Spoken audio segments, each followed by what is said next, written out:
जय श्री कृष्ण, जय योगेश्वर। और आज एक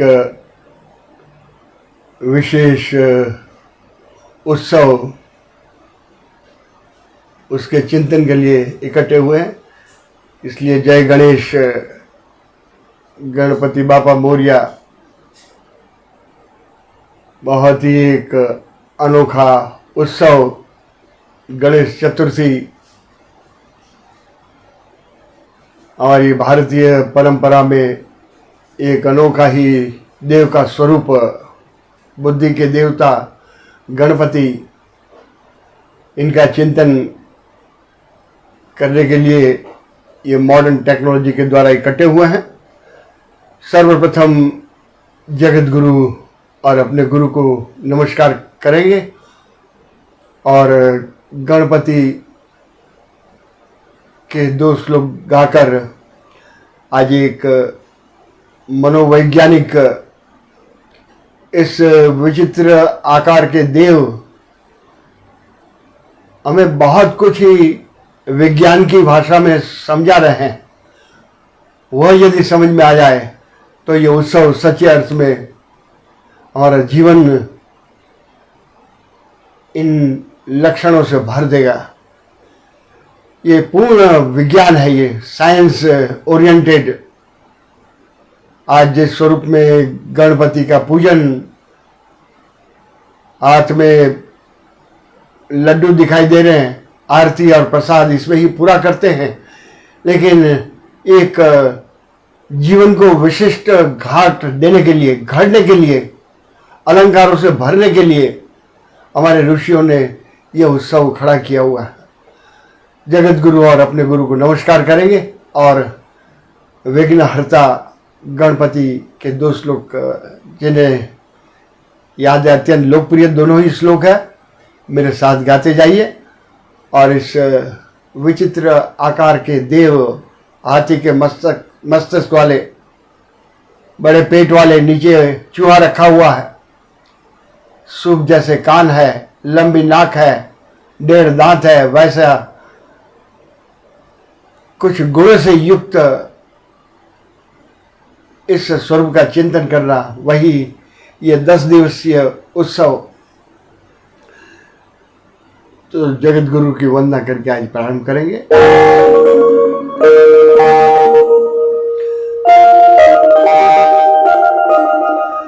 वसुदेव वसुतं देवं कंस चाणूरमर्दनम्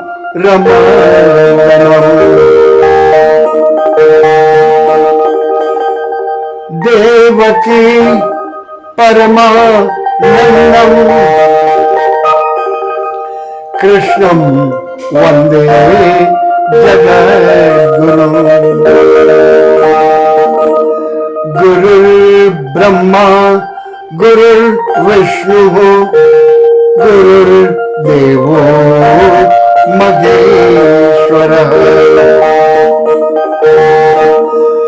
गुरुः साक्षात् परं ब्रह्म, तस्मै श्री गुरवे नमः।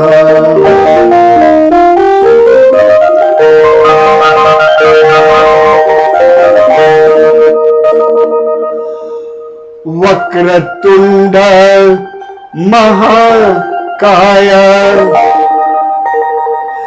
सूर्यकोटि समप्रभा निर्विघ्नं कुरु मे देव सर्वकार्येषु सर्वदा।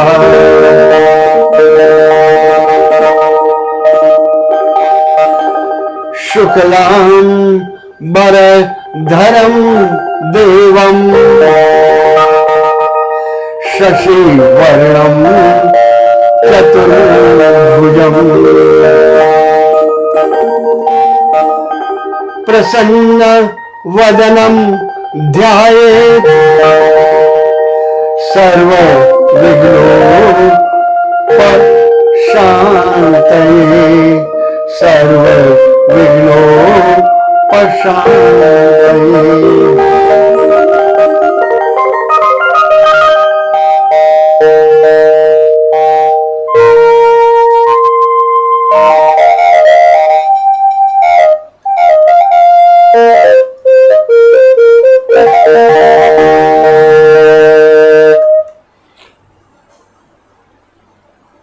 सभी इस मॉडर्न टेक्नोलॉजी में साथ देने वाले को विशेष रूप से नमस्कार। गणपति का उत्सव,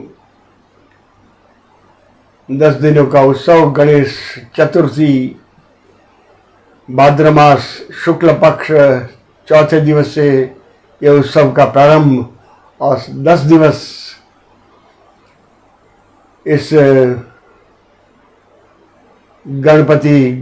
गणेश इनका चिंतन करना और अनंत चतुर्दशी उस दिन ये स्वरूप को विलीन कर देना, विसर्जन, ये 10 दिवस की पूजन विधि और ये स्वरूप में कुछ हमारे लिए विशेष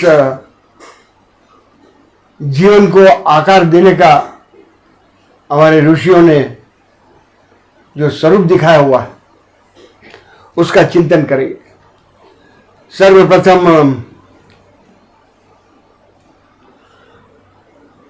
गुणों को पहचानना, ऐसा बाह्य रूप से सुंदर न दिखने वाला लेकिन भीतर में अंतर में अमाप सौंदर्य भरा हुआ, उसको देखना, उसको जांचना और हमारे जीवन के साथ जोड़ना, यही इस उत्सव। चतुर्दशी और चतुर्थी, चतुर बनने का ये उत्सव है। हमारे जीवन की चतुराई जिसे प्राप्त करनी है, इसकी ओर देखने का प्रयत्न और उसका अभ्यास। गणपति ने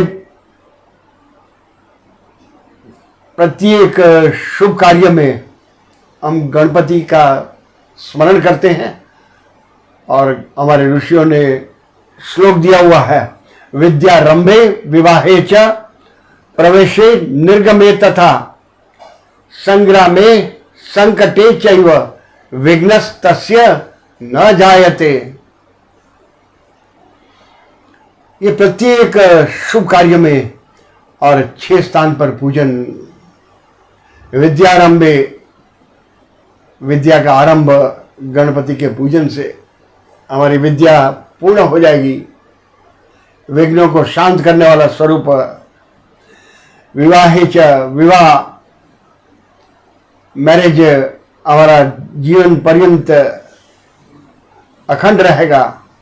वैसे ही प्रवेशे, घर में प्रवेश, नया घर लिया, उसमें मंगल प्रवेश करने के लिए वहाँ पर मंगल मूर्ति का स्मरण करके प्रवेश। और निर्गमे, जहाँ पर कठिन परिस्थिति होती है, संग्राम में, युद्ध करते समय, और संकटे, जब जब कठिनाई हो, संकट हो, तब गणपति का स्मरण, उसमें से रास्ता निकालना। वही बुद्धि के देवता हमारे लिए कैसे ये रास्ता निकालते हैं, ये अद्भुत कला हमें उनके स्वरूप के द्वारा समझनी है। बहुत ही सुंदर गणपति का एक नाम गजानन। गज का अर्थ हाथी और आनन का अर्थ मस्तिष्क। हाथी के मस्तिष्क वाले देव आज विदेश में हमारी भारतीय विविधता, देवों की विविधता ही है। इसको नहीं पहचानने वाले कहते आपके भारत में एलिफेंट गॉड, हाथी के मस्तिष्क वाले देव का पूजन करते हैं। Monkey God, Hanuman, baby God, बाल कृष्ण, और भारतीय होते हुए भी हमारे पास इसका कोई उत्तर नहीं है, समाधान नहीं है। तो ये गणपति के आज के चिंतन के द्वारा ये 100% विज्ञान है, साइंस। ये स्वरूप हमें कुछ 10 दिनों तक अभ्यास करके जीवन को घड़ने का प्रयत्न। गजानन, हाथी का मस्तिष्क, गणपति, गण का अर्थ सामान्य मानवी, उनके पति, नेता, लीडर के लक्षण है। गणेश, गणेश, गण की शोभा, समूह की शोभा किसमें है? उसका एश, शोभा कौन है? नेता। और तत्ववेता, ये दोनों के लक्षण इस स्वरूप के द्वारा समझने का आज उत्सव है। ये आज पुराणों की भाषा भावगर्भित होती है। सामान्य व्यक्ति, बाल बुद्धि वाले इसमें मनोरंजन खोजते रहते हैं और परिपक्व बुद्धि वाले उसके पीछे मनोमंथन क्या कह रही है।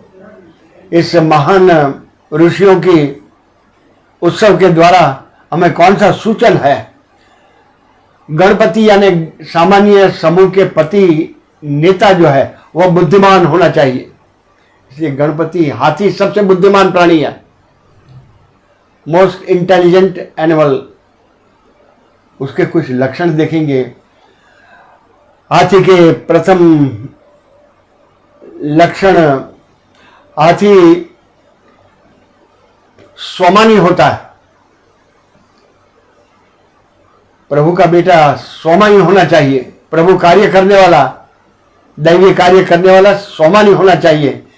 आज तो हाथी को मेट्रोपॉलिटन में खोजना भी असंभव सा है, सिर्फ चिड़ियाघर में देख सकते हैं। और ये हाथी का ये सोमानी गुण जो है, जिस दिन महावत हाथी को कुछ उल्टे सीधे शब्द कहकर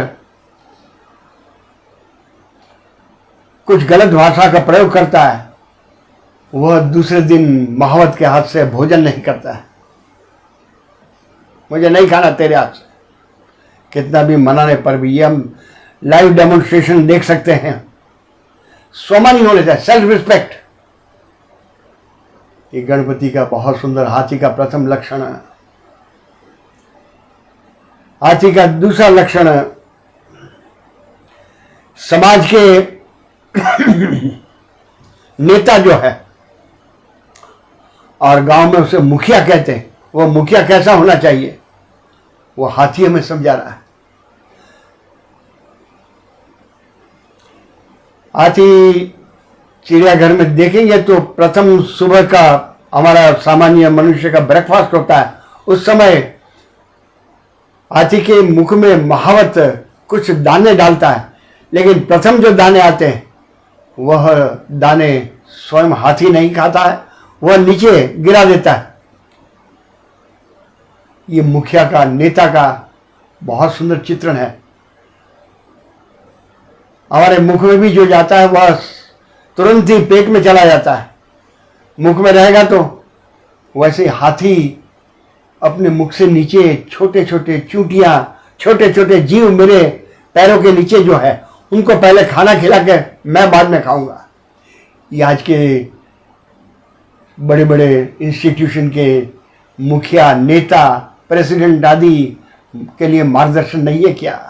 सबको खिला के मैं खाऊंगा, वही नेता का लक्षण, वही मुखिया है। ये हाथी का दूसरा गुण। हाथी के परिचय, तीसरा महत्व का गुण हाथी का, हाथी भविष्य वेता, फॉर्च्यून टेलर। भविष्य में क्या होने वाला है उसकी जानकारी उसके पास है। और पुराने कुछ हिस्टोरिकल समय में देखेंगे तो जब किसी नगर में राजा की मृत्यु हो जाती है, तब हाथी के सूंड पर माला रखकर उसे नगर में घुमाया जाता है। और जिस व्यक्ति के सामने हाथी माला पहना देता गले में, वही नेक्स्ट किंग, भविष्यवेता। हाथी के साथ हमारा इंटरकोड, हम उनकी भाषा नहीं समझते, वह हमारी भाषा नहीं समझता। यदि समझौता होता तो हाथी भविष्यवेता है, फ्यूचर में क्या होने का वह सब उसे पता है। ये हाथी के महत्व के 3 गुण: स्वाभिमानी होना चाहिए, मुखिया जैसा दूसरे को खिलाकर खाने वाला नेता होना चाहिए, और तीसरा लक्षण भविष्यवेता। इसलिए गणपति की पौराणिक कथा पहले देखेंगे। पौराणिक की कथा के अनुसार माता पार्वती स्नान करने के लिए गई हुई है और अपने पुत्र गणपति को दरवाजे पर बैठाया हुआ, किसी को भीतर मत आने देना, मैं स्नान करने जा रही हूं। और संयोगवशात शिव जी आते हैं वहां पर, और शिव जी को मां के आदेश के अनुसार रोका हुआ गणपति ने। पिताजी आप भीतर नहीं जा सकते, मेरी मां की आज्ञा है। और क्रोधित होकर शिव जी ने गणपति का मस्तक काट दिया, और मस्तक काटने के पश्चात देखते हैं भीतर से माता पार्वती बाहर आती है और अत्यंत आवेश में अपने पति को कहती है, आपने क्या कर दिया, अपने पुत्र को ही मार दिया। पौराणिक कथा आगे हमें समझाते हुए अपने पार्षद को शिव जी पास में जाकर हाथी का मस्तक लेके आओ। हाथी का मस्तक लेकर पार्षद आते हैं और अपने पुत्र के धड़ पर हाथी का मस्तक बैठा देते हैं। वही हमारा गजानन। अभी आज के मॉडर्न युग में विद्यार्थी कई सारे प्रश्न खड़े हो जाएंगे कि हाथी का मस्तक बैठा दिया, उसकी जगह अपने पुत्र का ही मस्तक क्यों नहीं बैठा दिया? क्योंकि आज की modern science, medical science, surgery में जीन्स मिलने होते हैं। कैसे किया होगा ये? कितनी डेवलप सर्जरी उस समय होगी। लेकिन ये पौराणिक भाषा जो है उसके पीछे कुछ संकेत होता है, कोई लक्षण होता है, लक्षणात्मक रूप से कुछ समझाना होता है। ये हाथी का मस्तक क्यों? क्योंकि हाथी के पास ये गजानन इतने सारे महत्व के गुण है। अभी ये विचित्र आकार वाले बहुत सुंदर गणपति के सामने पूजन करते समय गणपति बापा मोरया, अभी कई जगह मैं प्रश्न भी पूछते रहता हूं, मोरया का अर्थ क्या? सामान्यतः प्राय बहुत ही लोग जानते हैं, मोरया का अर्थ मोरेश्वर नाम का एक महान गणपति का भक्त हो गया, उसका नाम लेकर गणपति बापा के साथ जोड़ा हुआ है। और देवों का स्वभाव है अपने भक्त का नाम साथ में रखते हैं, और कई जगह तो प्रथम रखते हैं।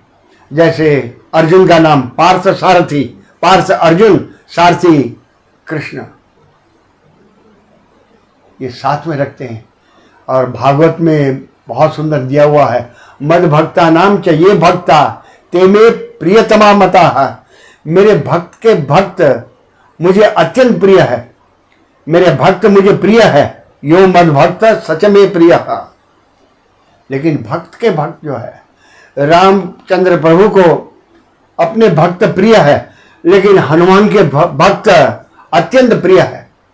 जैसे घर में दादा को अपना पुत्र प्रिय है, लेकिन पुत्र का पुत्र जो है पौत्र अत्यंत प्रिय है। व्यापारी को मूल रकम प्रिय है, किसी को दिए प्रिय है, मुझे चाहिए, लेकिन सूद अत्यंत प्रिय, इंटरेस्ट ऑन द कैपिटल। वैसे ही मद भक्ता नाम चाहिए भक्ता, ये मोरेश्वर नाम का महान भक्त, उसका नाम लेते हैं। और महाराष्ट्र में तो बहुत सुंदर ये मोरेश्वर नाम के बड़ा भक्त पंढरपुर में विठल के मंदिर में ज्ञानबा और तुकाराम की धुन बुलाते हैं। भक्त का नाम चाहिए। अपने पुत्र की जय जयकार सुनने से पिता अत्यंत आनंदित होते हैं, मां अत्यंत प्रसन्न होती है। वैसे गणपति, ज्ञानबा और तुकाराम, इनका नाम, इनकी धुन बोलने से अत्यंत प्रिय है, तुरंत सामने आ जाएगी। ये सुंदर प्रथम अर्थ मोरेश्वर, इसलिए गणपति बापा मोरिया। लेकिन मोरिया शब्द का बहुत ही सुंदर ट्रांसलेशन देखेंगे तो मोरिया का अर्थ नमस्कार। गणपति बापा मोरिया बोलते समय दोनों हाथ जुड़ जाना चाहिए, नमस्कार, सिर झुक जाना चाहिए। ये मोरिया, ये अभी गणपति का सुंदर स्वरूप थोड़ा सा देख लें। ये हमारा अभ्यासक्रम, और आज ये विशेष गणपति उत्सव का सूचन भी हमारी बुद्धि में स्थिर हो जाएगा। ये बुद्धि के देव है, मन के देव हनुमान है, मनोजवम मारुत तुल्य वेगम, लेकिन बुद्धि के देव गणपति है, इंटेलेक्ट। ये इंटेलेक्ट बुद्धि का है। भारत की विदेशों में वैसी भूमिका उनको सेंटिमेंटल है, बहुत भावुक है। भावुक होना भी एक बहुत बड़ी ऊंचाई है, लेकिन बुद्धि के साथ भाव मिला हुआ, ये बुद्धि के देव हमें समझा रहा है। तो प्रथम देखेंगे हाथी के यानी कि गणपति के सूप जैसे कान, गजकर्ण कह, बड़े बड़े कान। ये बड़े कान हमें समझा रहे हैं, सबकी सुनो। नेता और तत्ववेता सबकी सुनते, इसलिए बड़े कान रखे हुए हैं। Let the good thoughts come from all direction, सबकी सुनते हैं, लेकिन करते हैं जो उचित है वह। इसलिए हाथी का चमड़ा मोटा होता है, वैसे बुद्धिमान व्यक्ति भी अपने निर्णय बदलते नहीं हैं। ये हमारे कान जो है उसका आकार देखेंगे तो सूप, पुराने समय में बहनें और स्त्रियां सूप रखती थी, उसमें चावल या गेहूं के दाने रखती थी और सूप के द्वारा उसको हिलाकर इसमें से कंकड़ पत्थर आदि जो है वह निकल जाए और असली माल रह जाए। ये सूप का गुण है। ये सार सार गृही लियो, थोथा दियो भगाए, थोथा निकाल दिया बिना काम का। वैसे हमारे कान जो है, हमारे कान बिना किसी की कमजोरी, किसी के अवगुण, किसी की निंदा सुनने के लिए नहीं मिले हुए। उसको फिल्टर करो, काम की बात भीतर में जाने दो। जीवन को उच्च स्तर पर लाने के लिए मिले हुए कान, इसलिए भक्ति में प्रथम श्रवण, सुनना। ये श्रवण की बहुत ऊंचाई, इसलिए कान हमारे कैसे फिल्टर जैसे सूप होता है। कान को फूलदानी बनाओ, कचरा पेटी मत बनाओ, कचरा जाएगा। किसी की निंदा, ये तो गिरे हुए मनुष्य के लक्षण है, पतन के रास्ते पर। किसी की निंदा, किसी की खुद, वह सुनने में अच्छी लगती है, लेकिन हमारा जीवन जो है, वह हमारा कान जो है वह कचरा पेटी बन जाएगा, क्यों भीतर कचरा डाल रहे हैं। उसको फूलदानी बनाओ, महकने लगे, सुगंध। आज सारा सारा गृही लियो, थोथा दियो उड़ाए, कंकर पत्थर निकाल दो। दूसरे के अवगुण, दूसरे की कमजोरी, दूसरे की निंदा, उसे भीतर प्रवेश, भीतर में मत जाने दो, बाद में फिल्टर करके रख दो। हाथी के छोटी आंखें होती हैं। छोटी आंखें, सूक्ष्म दृष्टि, हमारी दृष्टि सूक्ष्म होनी चाहिए। नेता की दृष्टि भी सूक्ष्म होनी चाहिए। One who leads is the leader. सूक्ष्म दृष्टि का अर्थ इंटेलेक्चुअल वर्ग। आज सूक्ष्म दृष्टि वाले के पास हम लोग कंसल्टेशन के लिए जाते हैं। एडवोकेट, डॉक्टर, इंजीनियर, ये पढ़े लिखे हैं, उनके पास पढ़ाई करते करते एजुकेशन के द्वारा सूक्ष्म दृष्टि प्राप्त हुए, इसलिए किसी डॉक्टर के पास जाएंगे तब रोगी कहते रहेगा मुझे पेट में दर्द है, मुझे हाथ में दर्द है, सभी दर्द कहते रहेगा, लेकिन कुशल डॉक्टर वो समझ जाता रोग कहां पर है, क्योंकि उसके पास सूक्ष्म दृष्टि है। सूक्ष्मता समझने की, पहचानने की विद्या उसे प्राप्त की है। ये सुंदर सूक्ष्म दृष्टि और तत्ववेता भी सूक्ष्म दृष्टि का होना चाहिए, क्योंकि ईश्वरी तत्व अत्यंत सूक्ष्म है। शरीर को देख सकते हैं, मन को दिखाइए, किसी लेबोरेटरी में जाकर बुद्धि का एक्शन निकालिए, अत्यंत सूक्ष्म है, वैसा नहीं हो सकता है। उसके कार्य के द्वारा ही उसकी पहचान होती है। इसलिए सूक्ष्म दृष्टि, ये हाथी गणपति के छोटे छोटे नेत्र जो है हमें समझा रहे हैं, ये अत्यंत सूक्ष्म तत्व तक पहुंचना होगा। विष्णु भगवान का वाहन गरुड़, और गरुड़ पक्षी के हम लोग गुण जानते हैं। वह इतनी ऊंचाई आकाश में उड़ता रहेगा, लेकिन जमीन पर यदि सुई नीडल भी पड़ी रहेगी तो वह उसे दिखाई देगी। ये सूक्ष्म दर्शन, हमारी भी दृष्टि सूक्ष्म बन जाए, तभी तो अत्यंत सूक्ष्म तक पहुंचना संभव है। बड़ी नाक, हाथी की नाक देखेंगे, बहुत बड़ी नाक, गणपति हमें सूचन कर रहे हैं। बड़ी नाक, नेता जो होते हैं उनको दूर से गंध आ जाती है, राज्य में कुछ गड़बड़ी होने वाली है, इंटेलिजेंस रिपोर्ट, वो बड़ी नाक, गंध आ जाती है, अभी कुछ होने वाला। वही नेता बनने का अधिकारी है जिसकी नाक बड़ी लंबी है, बड़ी नाक। दूसरा बड़ी नाक का उदाहरण, उसकी बड़ी इज्जत होती है। आज कहते हैं मेरी नाक न कट जाए, इसका अर्थ मेरी इज्जत नहीं चली जाए। वैसे नेता बड़ी नाक वाला होता है, बड़ी इज्जत वाला होता है। इसलिए तो सामान्य व्यक्ति उनका ही उदाहरण लेते हैं। बड़े बड़े लोगों पर बड़ी जिम्मेदारी होता है, जिम्मेदारी, उनकी नाक बड़ी है, इसलिए उनके पुत्र, उनके परिवार के लोगों पर भी विशेष अंकुश रहता है। मेरी नाक न कट जाए, लंबी नाक वाले। बड़ी नाक, गणपति के 1.5 दांत, एक आधा है, एक पूरा दांत, 1.5 दांत वाला स्वरूप। ये 1.5 दांत, ये पूरा जो दांत है वह श्रद्धा का है, और आधा टूटा हुआ दांत मेधा का है। श्रद्धा पूर्ण होनी चाहिए, इसमें कुछ कम परसेंटेज नहीं चलेगा।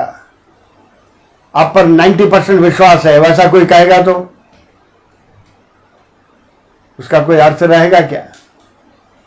वैसे ही प्रभु आप पर पूर्ण विश्वास है, ये पूर्ण श्रद्धा का चिन्ह वही पूरा हाथी का दांत है, वही गणपति का दांत है, पूर्ण श्रद्धा। कोई पत्नी कहेगी मेरे पति के साथ 80% मेरा प्रेम है, तो क्या होगा बाकी का? ये पूरा दांत पूर्ण श्रद्धा का दांत है। ईश्वर पर भी पूर्ण श्रद्धा होनी चाहिए। ये जगत के संचालन करने वाली शक्ति जो है उस पर कोई भी कम श्रद्धा नहीं योग्य कार्य करवाएगी। गीता में तो पूरा एक अध्याय दिया हुआ, 17वां अध्याय, श्रद्धा त्रय विभाग योग। और आधी टूटी हुई दांत मेधा, हमारी बुद्धि के 4 फंक्शंस है, रिसेप्शन, रिटेंशन एंड रिप्रोडक्शन, ग्रहण करना, कितना ग्रहण करना। रास्ते में हम निकलते हैं तो कई लोग मिलते हैं, लेकिन हमारे परिचित व्यक्ति को तुरंत हम पहचान लेते हैं। ये बुद्धि का फंक्शन है। वैसे रिटर्न क्या भीतर रखना, हाउ मच टू होल्ड, ये भी बुद्धि का एक विभाग फंक्शन है। रिसेप्शन, रिटेंशन और रिप्रोडक्शन, योग्य समय पर बुद्धि उस समय संकेत करती है, ऐसा कर। महाभारत के युद्ध में कर्ण की पराजय का कारण उसे श्राप मिला हुआ था। तुझे महत्व के समय में तेरी विद्या तुझे उसका विस्मरण हो जाएगा। ये 3 फंक्शन बुद्धि के साथ में, ये चारों मिलकर ही कंप्लीट हमारे इंटेलेक्ट, हमारे भीतर में इंटेलेक्ट। हमारी 3 आंखें हैं, एक प्राकृतिक, एक आंख वाला भयंकर सिर्फ अपना ही देखने वाला, और दूसरी आंख मन की आंख होती है, दूसरे का भी देख तो मनुष्य है। और तीसरी आंख जो है वही तीसरा शिव जी का नेत्र, वही बुद्धि की आंख, बुद्धि के द्वारा देख। इसलिए बुद्धि का बहुत बड़ा महत्व है। प्रभु तक पहुंचने के लिए बुद्धि को ही संभाल, वही पहुंचा सकती है। इसलिए तो प्रत्येक शुभ कार्य में गणपति का श्री गणेशाय नमः से शुरू करते हैं। और पूजन विधि में भी यदि गणपति की मूर्ति प्राप्त न हो तो सुपारी रखकर गणपति का आह्वान करते हैं। ये 1.5 दांत गणपति, लंबोदर, लंबी पेट, उदर के समान लंबोदर। वैसे हमें भी लंबोदर बनना है। लंबोदर बड़ी पेट वाले सेठ जी जो है वह लंबोदर नहीं है, वह तो अनियमित भोजन करने वाले का पेट बड़ा पेट हो जाता है। ये तो लंबोदर है, जहां पर जाकर समा जाती है। जैसे नदियां कचरा सब लेकर जाती है, सागर में वह समा जाते हैं, वैसे वहां जाकर शांत हो जाता है। वैसे ही बड़े पेट वाले व्यक्ति लंबोदर, उसमें पेट में जाकर सब शांत हो जाते हैं, वह लंबोदर। नेता के पास कई प्रकार के चैलेंजेस आते हैं, वह सब वहां जाकर समा जाते हैं, विलीन हो जाते हैं। जैसे नदियां सागर में विलीन हो जाती है अपना अस्तित्व, वैसे ही लंबोदर सब बुराई समा जाती है पेट में ही, बाहर नहीं निकलती है। इसलिए सागर पेट होना चाहिए, गागर पेट नहीं। आज गागर पेट, बड़े पेट वाले, अनियमित आहार का चिन्ह, अनियमित हैबिट्स। तो लंबोदर गणपति का स्वरूप। गणपति के छोटे पैर, हाथी के भी छोटे पैर होते हैं, ये छोटे पैर बहुत सुंदर सूचन करते हैं। उतावला सो बहावरा, धीरा सो गंभीर। पुराण में बहुत सुंदर एक शिव पुराण में प्रसंग दिया हुआ है। वह कार्तिक और गणेश दोनों की रेस, कौन फर्स्ट आएगा, वही लाडला पुत्र। दोनों की रेस। अभी गणपति महाराज इतने महाकाय, वक्रतुंड महाकाय, सूर्यकोट सेनापति, तो दौड़कर पृथ्वी की प्रदक्षिणा करनी थी, और कौन फर्स्ट आएगा ये रेस होती है। और रेस में कार्तिक स्वामी पूरे विश्व की परिक्रमा करके वापस आते हैं और पूछते हैं कौन प्रथम। और वहाँ माता पार्वती बैठी हुई थी और गणपति की ओर इशारा किया हुआ है। गणपति बुद्धिमान देव, माता पिता की प्रदक्षिणा कर ली, पूरे विश्व की परिक्रमा हो गई। ये बुद्धि के देव। वैसे ही एक और हमारे विद्यार्थियों को लोअर क्लासेस में खरगोश, उसकी कहानी जो है, खरगोश, वह दोनों का रेस, और दौड़ते दौड़ते रेस में हम लोग देखते हैं तो वहाँ पर कछुआ और खरगोश, रैबिट, बहुत तेजी से दौड़ने वाला, कुछ आगे दौड़कर पहुंचता है और वहां देखता है मेरे पीछे रेस में आने वाला ये कछुआ मेरे साथ कैसे प्रतियोगिता में जीतेगा, और वहां पर सो जाता है। और कछुआ अपनी धीमी चाल के कारण रेस जीत जाता है। इसलिए कछुए को शिवालय में स्थान मिला हुआ। निश्चित दिशा में दिशा मत बदलो, और कॉन्फिडेंस कछुआ को, उसे रेस हार गया हुआ है और कछुआ शिव मंदिर में उसको महत्व का स्थान मिला हुआ। कछुआ गीता में भी बहुत सुंदर, यदा संहरते चायम कुर्मोंगा नीव सर्वशः, कुर्मावतार, दशावतार में भगवान ने कछुआ का अवतार लिया हुआ है। वह कछुआ ये गणेश और कार्तिक का रेस है। ये छोटे पैर, बुद्धिमान व्यक्ति के पैर छोटे होते हैं, लेकिन उनके बोध, उनके वचन से सामान्य कई लोग दौड़ने लग जाते हैं, क्योंकि उनके वचन में इतनी शक्ति होती है। स्वयं धीमी चाल और उनके कहने पर दौड़ने वाले कई उनके अनुयायी दौड़ने लग जाते हैं। बहुत सुंदर मीराबाई के भजन में एक उदाहरण दिया हुआ है। मीराबाई और राणा, मेवाड़ की रानी मीराबाई, राणा बहुत समझाते हैं और कहते हैं मीराबाई तू समझती नहीं है, मुझे ये प्रजा में से कैसे कैसे वचन सुनने पड़ते हैं। तब मीराबाई भजन कहती है, मेरा भजन नहीं छूटेगा पतिदेव से, राणा से कहती है। और बहुत सुंदर 2 लाइन पंक्तियां कवि की, उभी बजारे राणा, पूरे मार्केट में गज चालियो जाए छे, गुजराती और राजस्थानी मिक्स है। स्वान भसे तेने लज्जा नवत है। हाथी जब चलता है तब पीछे यदि कुत्ते भौंकते रहे तो हाथी क्या अपनी दिशा बदलेगा? हाथी रुक जाएगा क्या? ये बहुत सुंदर मीराबाई, सामान्य लोग, टीका करने वाले लोग, उनके पैर, उनको गिराने वाले लोग, वो भौंकते जाएंगे, लेकिन हाथी की चाल धीमी होती है, निश्चित गति होती है और निश्चित दिशा में ले जाने वाली होती है।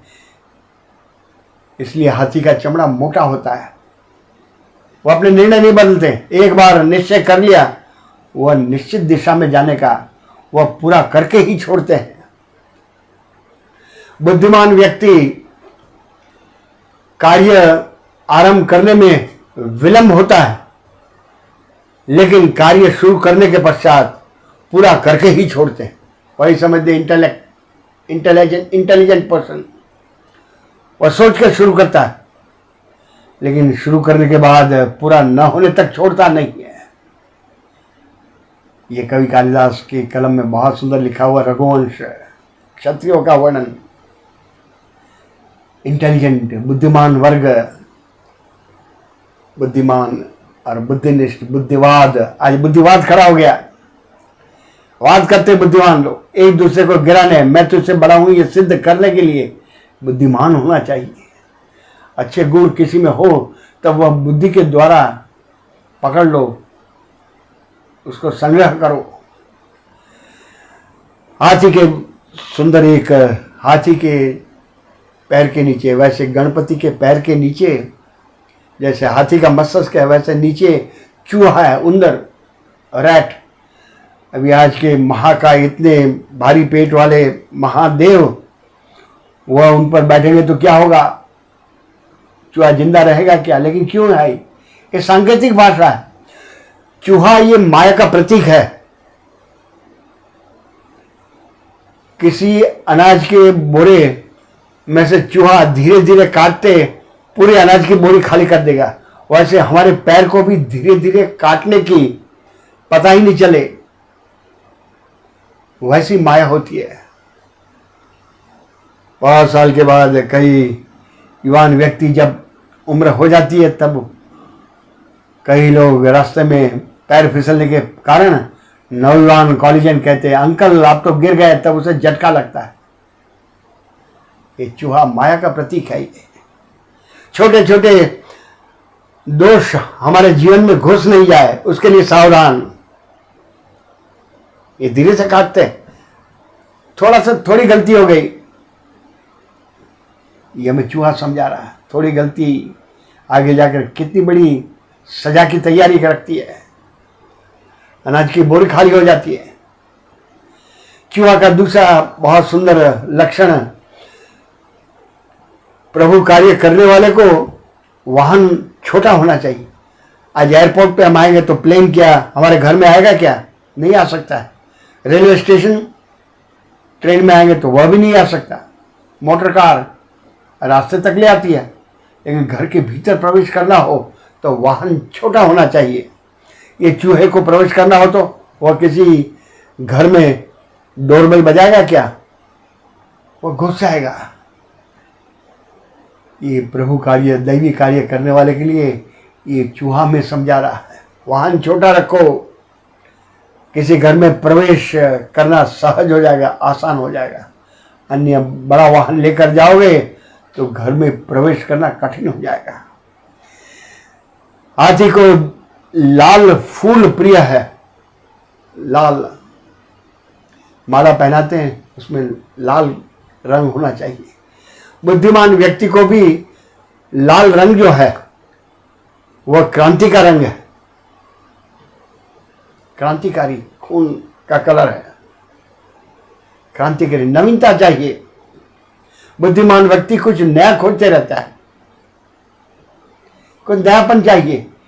यदि वही चलता रहे तो ये नए दिन का अर्थ ही क्या रहेगा? नए नए विचार, नए नए विज्ञान के प्रयोग, ये नयापन। शंकराचार्य ने तो बहुत सुंदर लिखा हुआ, दिने दिने नवम नवम। प्रभु के पास जाओ, गणपति के पास, कुछ नयापन लेकर जाओ। हमारी भक्ति में आज नयापन एब्सेंट है, वही चल रही है। 25-30 साल से वही जो पूजा कर रहे हैं, आरती प्रसाद, वही भक्ति को समाप्ति। लेकिन ये विज्ञान से भरा हुआ स्वरूप जो है गणपति का, इसका चिंतन करना। गणपति के देखेंगे पूजन विधि में दुर्वा आता है। घास, अनुपयोगी घास है, वह उसको चराते हैं। दुर्वा का दूसरा नाम है दूब। इसलिए तो हमारे उत्तर प्रदेश और बिहार में दुबे टाइटल है। दुर्वा गणपति के भक्त है। और सामान्य सामाजिक मूल्य न होना। दुर्वा हम लोग मार्केट में पूजा का सामान लेते जाए तब दुर्वा ऐसे दे देता है, उसकी कीमत नहीं होती। वैसे जिनका समाज में सामाजिक मूल्य न हो, वैसे लोगों को भी नेता अपने साथ में रखते हैं। और ये छोटी छोटी घास जो है वह शीघ्र ही उग जाती है, बड़ी हो जाती है। हमारी भक्ति भी वैसी हो जाए, ये अपेक्षा, एक्सपेक्टेशन। प्रथम छोटी घास, और सामान्य व्यक्ति जिसे समाज में कोई स्थान नहीं है, वैसा व्यक्ति भी उपयोगी बन सकता है। दुर्वा, गणपति के 4 हाथ। आज हम तो एक ही हाथ को विशेष रूप से पहचानते हैं, लड्डू वाला हाथ। लेकिन आज देख लें, गणपति के 4 हाथ में प्रथम हाथ में अंकुश है। वासना और विकार संयमित होने चाहिए। अंकुश, कंट्रोल, सेल्फ कंट्रोल। जिसका अपने आप पर कंट्रोल नहीं है वह दूसरे पर कंट्रोल कैसे करेगा? नेता के गुण है ये। सेल्फ कंट्रोल, हमारा आहार कंट्रोल, वाणी कंट्रोल। स्वतंत्रता के साथ ये संयम भी होना चाहिए। भोजन संयमित होना चाहिए। इसे ही अंकुश, कंट्रोल होना चाहिए। दूसरे हाथ में पाश, गणपति, सजा देने की शक्ति होनी चाहिए। जो नेता है, अपने फॉलोअर्स है, वह यदि गलती या गलत काम करते हैं तो उनको सजा देने की समर्थता होनी चाहिए, सामर्थ्य होना चाहिए। तो गलत कर रहा है, वह बोलने की हिम्मत चाहिए। वही दूसरा हाथ, पाश। तीसरा हाथ जिसे हम लड्डू कहते हैं, लेकिन वास्तविकता देखें तो तीसरे हाथ में मोदक है। मोदक का ट्रांसलेशन देखें तो आनंद, ये आनंद स्वरूप है मोदक। मोदक आज हमारे व्यवहारिक जीवन में देखेंगे, विशेष रूप से हम बंगाल में देखेंगे तो मिठाई जिसे आबार खाबो कहते हैं, ऊपर का हिस्सा कम मीठा होता है, लेकिन जैसे ही भीतर तक पहुंचते हैं अत्यंत मीठा होता है। ये भक्ति में भी प्रथम थोड़ा कम मीठा लगता है, लेकिन जैसे ही ये बुद्धि को इस्तेमाल करेंगे तो वहां भीतर में अत्यंत मधुर है। इसलिए तो कई जितने सारे भक्त हो गए वो इस मीठापन माधुर्य, वल्लभाचार्य ने तो मधुराष्टकम, भीतर जाओ, बुद्धि जब ग्रहण कर लेती है तब वहाँ सब मीठा मीठा ही है, मधुर ही है। ये तीसरा मोदक और चौथे हाथ से आशीर्वाद, जो सही रास्ते पर है, बुद्धि का इस्तेमाल कर।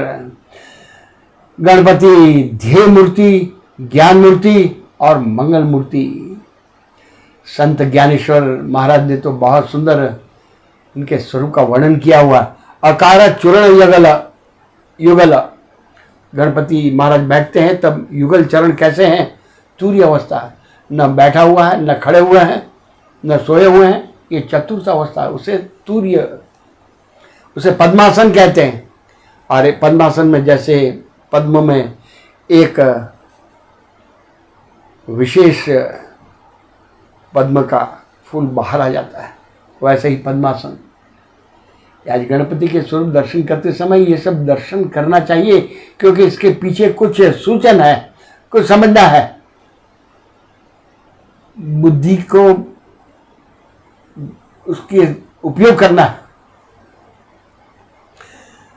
बहुत सुंदर मकार, उकार मकार, महामंडल मस्तकाकारे, मस्तक।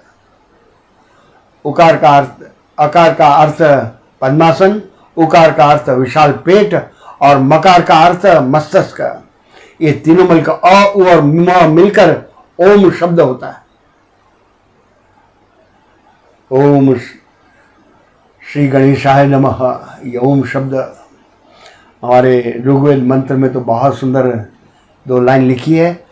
मैं ये अंत में वह 2 लाइन भी देखेंगे। आज तो प्राय विवाह के समय कुछ पवित्र ब्राह्मण ऋग्वेद मंत्र ये बोलते हैं, उसमें गणपति का आह्वान है। अभी एक अंत में बहुत सुंदर ही देखेंगे, गणपति को सिद्धि विनायक कहते हैं। विनायक, अभी आज के चलचित्र के युग में नायक, हीरो, मेन पात्र जिसका हीरो जानते हैं, खलनायक, एंटी हीरो, विलेन जैसे कहते हैं। लेकिन ये विनायक क्या है? विनायक कौन होता है?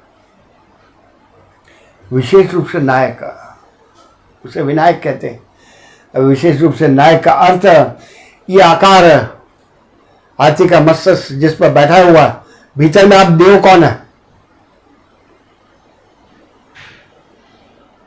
हमारे बर्मा आदि देखेंगे तो वहाँ बर्मा, इंडोनेशिया, वहाँ पर ऊपर में मस्तक के ऊपर एक पिक्चर बैठाया जाता है, बाल को डराने के लिए, सिंह का आकार। वैसे भीतर में मस्तक के, ये भीतर कौन है? कौन से देव है ये? वो विनायक है। विनायक ब्रह्मा जी के पुत्र हैं आप क्या?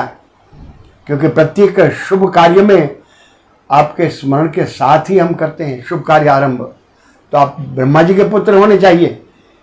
लेकिन ब्रह्मा जी के पुत्र आप नहीं है, क्योंकि ब्रह्मा जी के 4 मुख है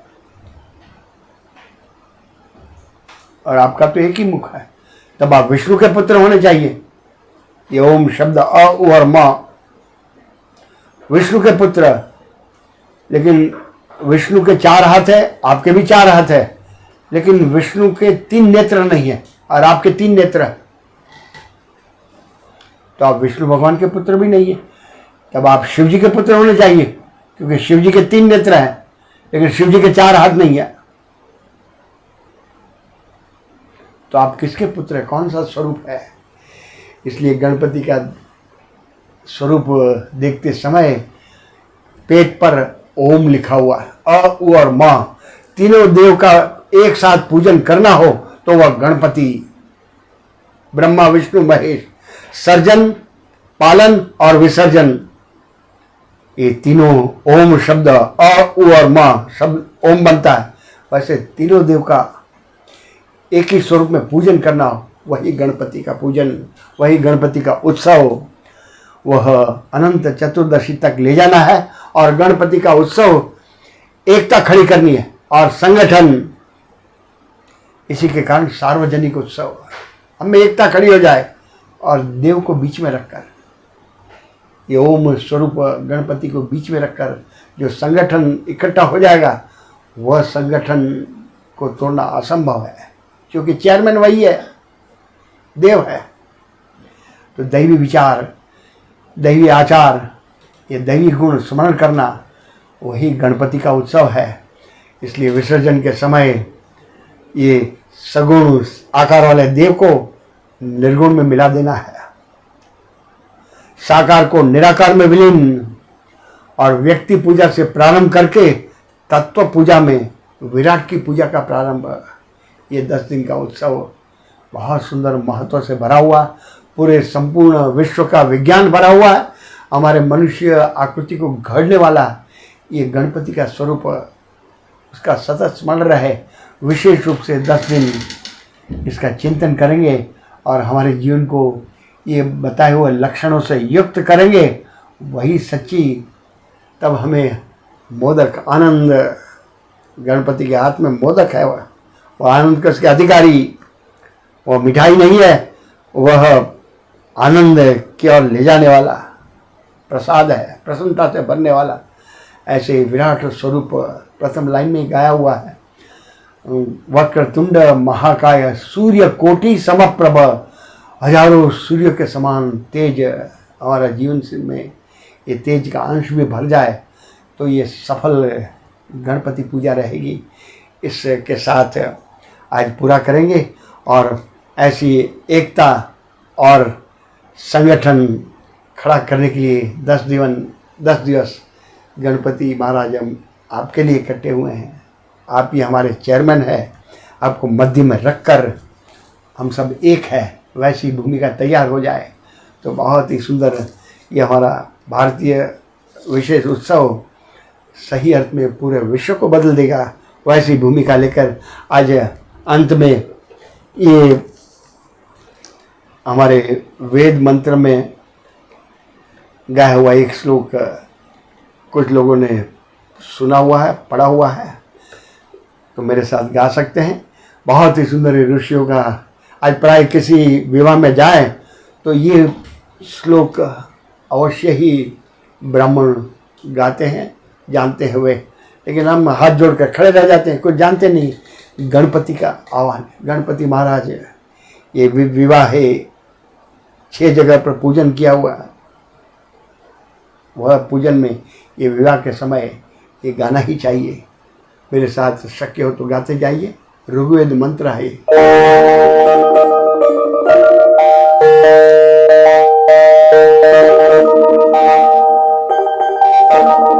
ओम गणानां त्वा गणपतिं हवामहे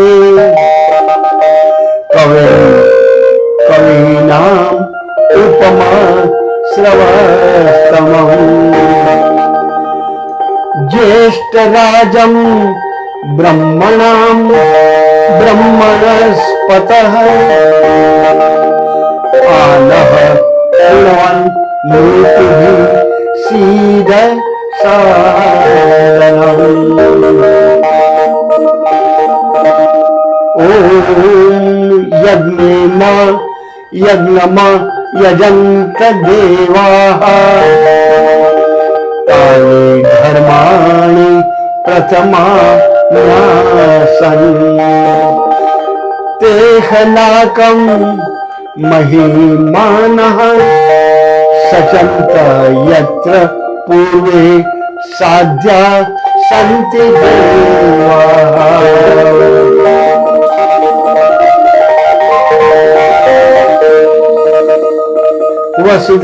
वसुदेवसुतं देवं कंस कालू